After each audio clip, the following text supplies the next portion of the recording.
Today is a lazy, ouch, sore day. I'm not even bothering to get off the sofa as long as I can. I'm in so much pain. I had a horrible deadlift session last night where I got battered on a challenge I accepted. It was a stupid challenge. I don't know why I accepted it. In a bid to motivate my clients last night on my online PT, a couple, both pretty hardcore couple, just put that out there.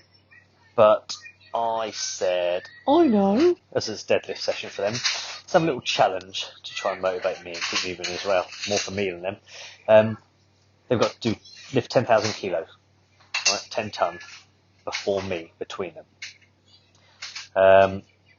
To which Sarah said that, because I thought about this idea the night before and I spoke to her, and she goes, that's a bit unfair, isn't it? It's like, yeah, 2 against 1, I think we'll take it. And she goes, no, you should be able to beat them. Oh really? Cheers, Sarah. Switch distance, double it. So I had to try 20,000 kilos before I could get 10,000 kilos between them. This is the problem when you're trying to make your wife believe it's Superman. Idiot. That's mad. Obviously I didn't do it, but I don't care. It's just training, innit? It's not all about winning, it's just about being there and giving your best. And I smashed it. So yeah, not good. To be honest, I wasn't really fully healed up from my other crap I've been doing as well. So got annihilated. I'm quite sore. Quite sore. Oh yeah, you get your excuses in there, Glenn. Yeah. Oh, but I was poorly. I was really sore. I was ill. I got a cough. It's coronavirus. Yeah. Shut up, you punch. You got beaten. I wanted to go through is what I promised you on my last couple of vlogs was in terms of my 2 challenges, the squat challenge and bench press challenge. So, it's going well, isn't it? This last month's training's obviously been beneficial. Everything's going well to plan because I am seeing quite decent gains over last month in terms of strength and performance. So what did I do? What was my key components? Well, on the training side of things, let's forget the diet, sleep and rest for the moment. So on the training side of things, what I wanted to ensure that within the month, so before I bothered to try testing it again, there's certain parameters I wanted to do, certain situations I wanted to put my body through, to do what I believed is important and imperative to gain strength and strength endurance. First one was I wanted to test my maximum strength. Unless you know what your maximum strength is, your 1 rep max, the most weight you can lift one time is so heavy that it takes all of your ability to be able to do it once, and therefore I can't even do it a second time. The maximum strength, I have to get a max strength in there, a 1 rep max session there. So I did that. Then I'd like to follow it up with the opposite.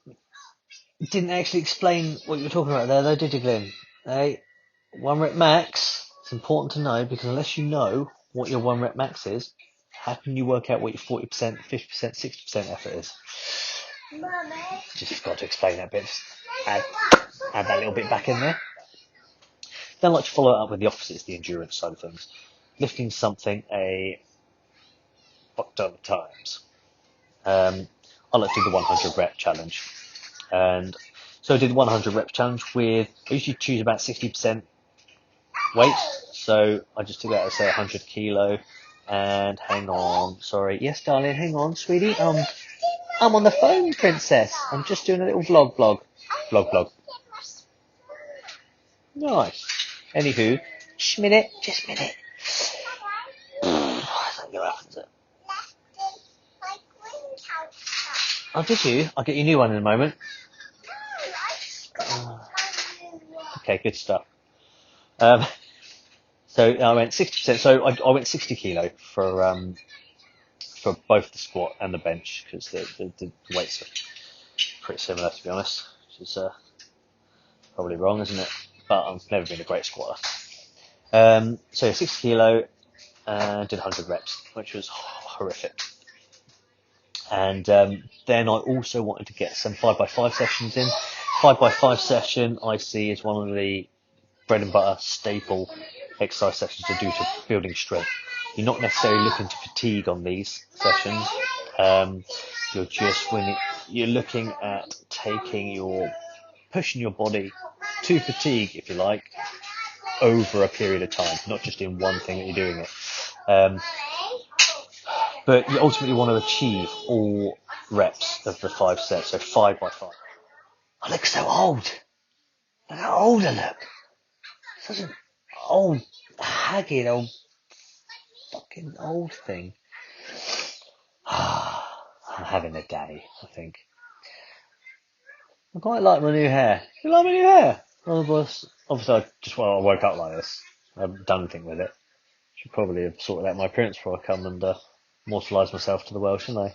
Yeah. But I like it. Maybe I need to tie the beard up a little bit more. Get the old Viking look going. I like. What do you think, eh? Well, this is on a postcard. So let's explain this 5 by 5 a little bit more in depth. It's a difficult one to fully explain without having like a load of textbooks here to sort of read verbatim for, because who the hell actually remembers everything they ever read?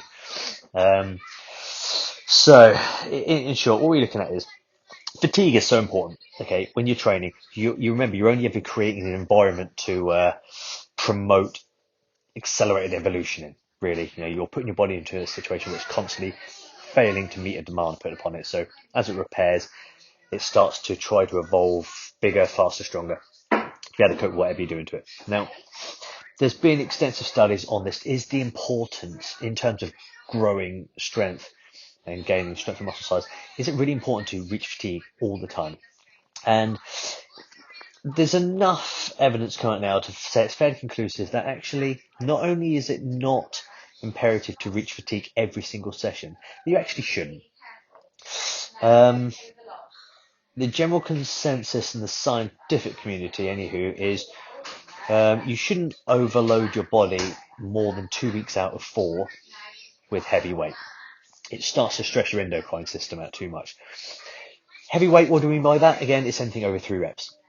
If you can, let me clear that. If you can lift a weight more than 3 times, it's not heavy. For you. Remember, heavy is a relative term, isn't it, for you? So if you personally can lift a certain weight more than 3 times, it doesn't come under the classification of heavy for you. So if you're lifting something that is within that classification, you can't lift more than 3 times. That's heavy. If you're lifting something repeatedly for more than 2 weeks out of a month, or out of 4 weeks, it will start to have deleterious effects, okay? Negative effects on your body overall. And you'll start to slow down the development, the production of growing muscle tissue and improving strength. So to mix your sessions up, let's say easy, it's a 50-50 split, isn't it? 50 up with not always going for fatigue, then it's going to be better for the continued and longevity of your growth. Now, 5 by 5 sessions great because you're now not going out with the sole benefit of just doing as many as you can. You're going to say, okay, I've got a target and I'm going to reach that target, and regardless of how easy it was, I'm going to stop. Now, it's also nice because then we start coming into the understanding of the energy systems. Remembering that our energy systems have we've got 3 energy systems in the body. I don't know if the terminology is correct on that. What I mean is, like, in terms of your fueling your muscle tissue, you have your startup energy, which lasts for about 8 to 12 seconds. And then you've got your lactate energy, your lactic acid, your lactate energy system lasts for about 40 to 60 seconds. Then your endurance system is anything over that. The disparities between the numbers, i.e. 8 to 12 or 40 to 60, is just because of the differences in human being. Are we talking about your average Joe, doesn't do any workout, or are we talking about your Olympian, your top level athlete? Now, so if you're going to have a rep range, or if you're going to have a set that's going to last more than 40, 60 seconds, you're working all on your endurance system. You're not going to have the high level of oxygen being the fuel of the muscle tissue, in short. You're not going to be able to perform that well in terms of strength. Now, if you're going to be up to about 40 seconds, again, that's going to be better than endurance. You're going to be a bit stronger, but you're certainly not going to be lifting maximum strength. So you need a set to be within that 8 to 12 seconds. Certainly no more than 10 seconds, I would say. I try to keep it personal and training people less than 10 seconds. So if you're doing 5 reps, that should be nicely within your 10 seconds. If not, what you're taking so long over it for? Pick it up, bash it out. 5 reps, go. 1, 2, 3, 4, 5, done. It shouldn't take you more than 2 seconds per rep. Move your ass. So again, it means you're using your maximum ability, fully fueled, the most powerful energy you've got. Your engines are fueled, and off you go. Then you're doing it 5 times. You're having so that startup energy, if let's say you used all 10 seconds, you've depleted that down, you've got about 2.5 to 3 minutes you'll need to wait before your huge reservoir of energy, if you like, can top up your immediate excess energy. So just think about it like a small bottle tipped up from the bath, okay? You've still got fuel in the bath, so after that 10 seconds, you're not all dead. Give it a little breathe and you'll be fine to go again. But you can't go until you've rested and let that bar fill that little energy bar back up again. So you have about 2.5 minutes rest between each set. 2.5 to 3. Any more than that, you just might as well come back tomorrow. What are you doing? Get on with it. So that's the purpose of the 5x5. It's been deemed to show real good benefits of strength gain. Is that because you're taking away some of your sessions you would normally have that are just fatigue, hit, and giving yourself some more low energy intensive stuff? And then over the month, the collective of all the sessions you're doing is actually a better collective that promotes muscle growth? Yeah, I think so, personally, having spent years training and doing this and experimenting all these different ways myself, and having read all the textbooks and studies on it. The facts are there is no conclusive evidence, but I believe so, and that's what works well for me. So 5x5 sessions, great, should always be there. And that's the basic crux of a 5x5 and why it works so well. Though is when I get to a 5x5 twice in a row. So let's say I was doing 100 kilo and I managed it 5 sets 5. Next session I'll do the same thing again. If I get it again, then I'll say, right, okay, now we'll put the weight up. Just because sometimes you can have strong days, sometimes you can have weak days. So it's getting a little bit of an average over what you're doing. So I did that. So I like my 5x5, my 1 rep max, my 5x5, and my strength endurance and my 100 reps. And then just some fatigue sessions as well, where the bread and butter of my sessions would just be trying to take my muscle to fatigue, take myself to beyond ability. And I'll normally do it with pyramiding. So I'll start with, let's say I start at 60, and I'll smash out as many as I can. Pretty much every set, I just do what I can.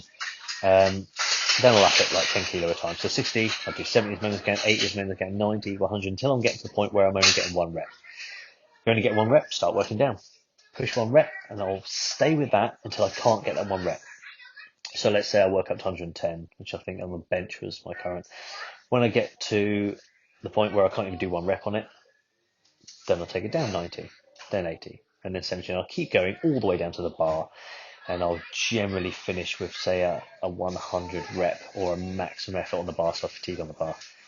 And that's a nice staple sort of bread and butter session. So I get all those in, and then I test it as I did. Because it worked, I'm happy to still go with that again next month. If it didn't work, sorry, I'm missing one other thing. I was a false negative, and a big false negative session as well.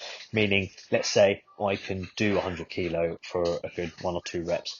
I want to take a weight that I can't even do 1 rep on. It's too heavy for me to lift. So let's say a 1 rep max is 110.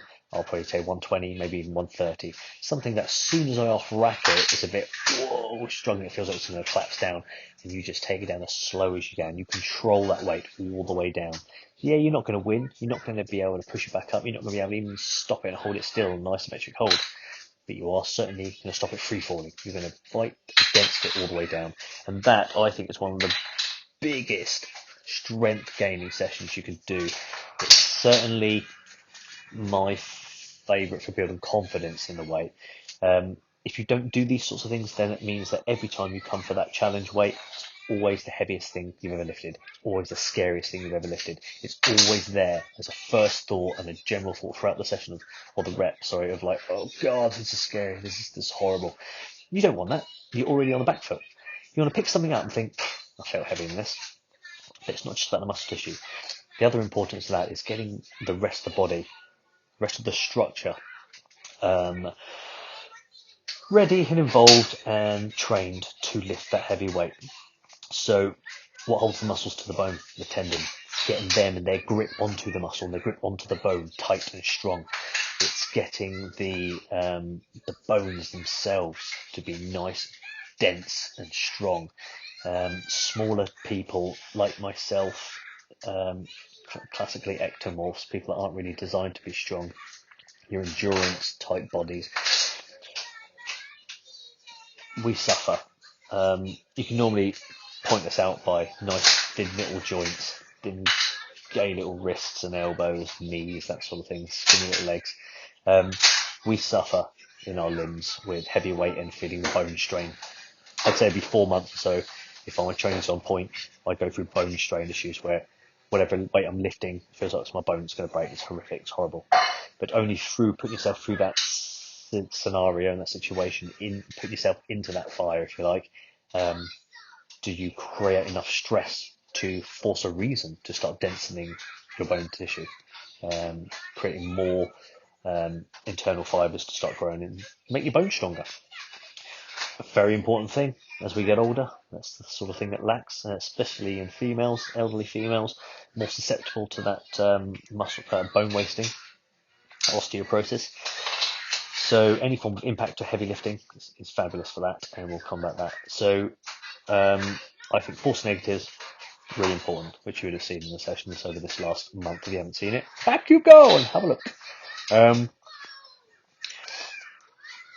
If I had seen no improvement or very little improvement to the point where I think something's lacking, first thing I'll think of is my sleep patterns.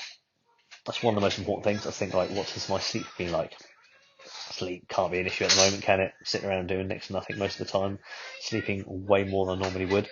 So that's great. Sleep's important because what happens when we go to sleep is your body's chance to repair. And having that nice, large, uninterrupted sleep is most important because you need for your body to enter into stage 4 of your sleep cycle, your circadian rhythm. Sleep phase 4, you're looking at that rapid eye movement, the REM phase. That's the time when you can draw on your mates when they fall asleep at a party. I don't know about it. Reasons being is that's when your body starts to release growth hormone. Growth hormone obviously being integral in repairing your body. If you're getting broken sleep, interrupted sleep, then you're not getting much time to maybe even reach stage 4. Or if you are you really spending much time in it? So therefore, how much time have you allowing your body to start releasing the growth hormone? Diet. So much to do with your diet, isn't it? It's so integral. You are what you eat, as to say. I've been most pleased with myself over this last month. Today is the day 30 days consecutively in a row of, that's what consecutively means, Glenn, in a row, dickhead. Putting up the nutritional knowledge bombs. I like that because it's mega important. Your food, you have to think about what's going into your body. I like it for me more the fact that I just kept doing it. It's good. It gives me a chance to research and refresh my own brain. So again, nice little bonus for me out of all that. So food, massive. For me, it's about regularity. I will happily go 3 or 4 days without eating. I think you speak to most slim people, most ectomorphs, they'll say the same thing. All of them, every ectomorph I speak to, they'll say they just don't care about being hungry. It doesn't bother them. It doesn't bother us in any way. When I get hungry, it's just a thought, I'm pretty hungry. Don't really care. Whereas I know that if you're looking at an endomorph or a mesomorph, most other people, you're hungry. It takes over your life. You have to sort it out, which means you overindulge. So I'm quite happy. I've been eating pretty darn well consistently. Portion control's been good, no more than 2 fists worth of food at any one 3 to 4 hour cycle. So I'm happy with that. I'm maintaining to be quite lean as well, so it's not like I'm overindulging and looking fat with it. Looking pretty good, I'm happy with that. So yeah, all in all, it's been pretty good. So the increases were from 97.5 kilo, because I didn't have all the weight, remember, 5 reps last month. This time I managed 5 reps with the full amount of weight with 100 kilo and a lot more competently as well, and very closely, very nearly got that 6th rep. Whereas reviewing back on the 5 reps I did with only 97.5 kilo, I struggled a heck of a lot more, certainly from the 3rd, 4th and 5th rep, and there was not a chance to get that 6th rep. So I'm quite confident if I carry on, next month I'll probably see 6 reps, maybe even 7. I'm going to go out on a limb and say I think we'll see a 7th rep. I'm going to do the same style of training again, get all those in. I'm going to get a 1 rep max in, it'll be my next session. I'm going to get a 100 rep in with a 60 kilo. That will be the session following that. Then I'll probably just do a fatigue session, and then I will go for a force negative, followed by another straight bread and butter fatigues session. Then I will go for a 5x5. I did 5x5 last month and achieved all 5 sets of 5 reps on 100 kilos. So I'm going to be doing that again. If I get that again, then I'll up it to probably 105 the following month. And then the rest just be fatigue sessions. I've got a sexy new pair of dumbbells on the way to me. One of those lovely little 40 kilogram multiple selective dumbbells, the ones that can lift out the cradle and be anything from like 4 kilo up to 40 kilo. So that's great. I can now start working with some dumbbell sessions as well and get some dumbbells mixed in with the barbell. I'll put a few more press up sessions in as well. I did the bring Sally up challenges a couple of times and a maximum press up. So I'll do that as well. I like the idea of the maximum press up. Also, I'm going to do a different variation on the way I do the maximum press ups. Because I think there's a better way of doing it. Squats. So on squats, I went from 6 reps up to 10 reps. Mega happy with that. Even though, to be honest, I shouldn't really have done the test day because I was very badly damaged and disrepaired. Terrible DOMs in my calves and in my quads as well. So I'm really happy to get. It was a bit of a shitty, scrappy 10, but I was mainly shying away from pain. So I'm really happy that I know that once I'm repaired, if I go for that again, I'll definitely do a 10 tidy reps, if not smash a few more than that. So I'm really happy with that. I think I'll definitely have that within, to be honest, I think I'll probably achieve the goal within a month or 2. Probably within, I'm going to say it. I reckon I'll have that next month. I do. So yeah, that was good. Pretty happy with that. To hit the 130 as well, first time in a long time, I was mega impressed with myself getting the 1 rep max, quite nice tidy rep of 130 kilo. I'm really hoping to get multiple reps on that this month. I'm going to certainly attempt 2 or 3 reps on that, best effort, because I've never squatted more than 130 before. I've taken a beautiful negative of 140, but I couldn't push it up again. So it'd be nice during this little run here to try and hit a 140. So I'll be certainly trying that. But yeah, there we go. So I think that's pretty much explained, my method of training. The key importance is, this is why I don't like writing programs for people. I'm going to try and get my head around it and sort it out, because I think it's something I want to start selling programs to people. I want to start devising programs for other people, getting them to do it. But the difficulty is, it's not, a lot of people ask me for programs and I really struggle with it. Not because I don't have the knowledge, but because I don't massively agree with the principle of it. Because to write a program, it's not like, okay, yeah, let me just look on the shelf, here's a program. What do you want to do? You want to be stronger? Take this one. Anyone that says they can do that's full of shit and they're just trying to make money out of it. It's not that straightforward. I have to know all about you. I have to know what your goal is, why, what sort of sports you do, what strength in what. Would you want to be strong generally overall? Strength, stronger in legs, stronger in push, stronger in pull. You just want stronger arms. You do a certain physical job and you want to be stronger at that. What sort of strength? Strength is such a huge ambiguous term. Do you want more strength overall, as in I can lift this much weight, or do you mean strength endurance? I want to lift this much weight and continue to do it all day long. So it takes a real sit down, and probably an hour's worth of sit down chit chat about what it is you want, so that I can devise the right thing for you. Then this is the other thing, is just because you've got that program that I've said, if you do that well, you'll get that, doesn't mean say you're going to, because it's how you perform an exercise. It's not what you're doing, it's how you're doing it. And that's why I love the PT, because I'm taking full control. Everything you do is because I'm here and I'm making you do it spot on. I won't allow you to not do it spot on. So the results will always be there. When you're left on your own and you're doing it, you think you're doing it, you're not doing it right, but then you're not doing it right, so you don't get the gains, then it's my fault because, oh, this program's shit. No, dickhead, you're just lazy. Your reps are poor, your effort's weak, your diet's crap, and your sleep shit. There's so many plates spinning here. They've all got to be spinning. So it is a tricky one. But a man's got to make money. And I think this is something I really want to start making decent money in something I'm more passionate about, which is this. I mean, those who know me, as you don't, I own a recruitment agency as well, and that's my sort of bread and butter. But I fucking hate it. I hate working in an office. Because this is my life, really.